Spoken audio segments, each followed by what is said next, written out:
seeing in that video yesterday declaring that he will enter the race for the Georgia U.S. Senate seat currently held by Democrat Jon Ossoff. Congressman Carter becoming the first prominent Republican to throw his hat into the ring following the announcement by Governor Brian Kemp that he will not enter the 2026 race.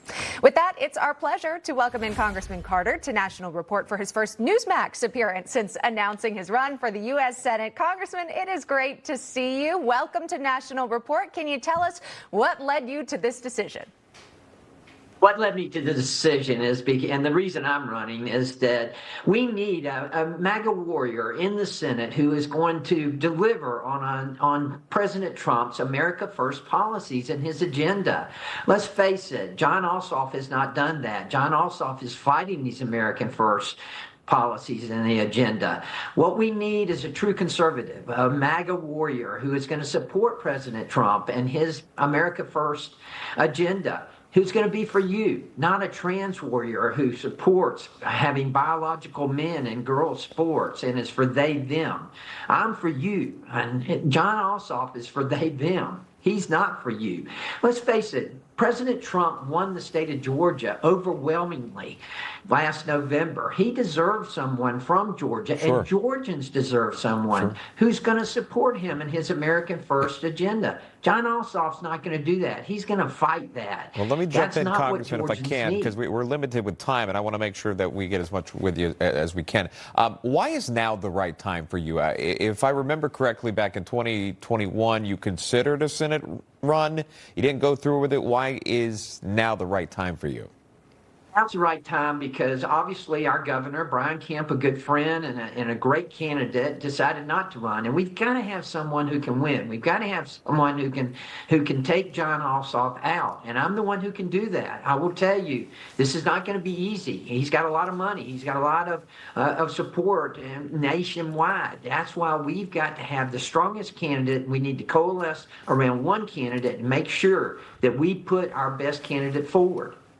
All right. We'll be watching the campaign very closely. As we know, Georgia, in recent years, more of a purple state, but is it truly a red state? I'm sure you believe it is, and that's why you're in the race. Congressman Buddy Carter, thanks so much for coming on this morning. Appreciate it. Thank you. Thank you. All right. Jarrett Stepman is standing by, columnist at the Daily Signal, author of the book War and History. Listening along there to Congressman Buddy Carter, now is the right time. That's what he believes. We see this run for Senate.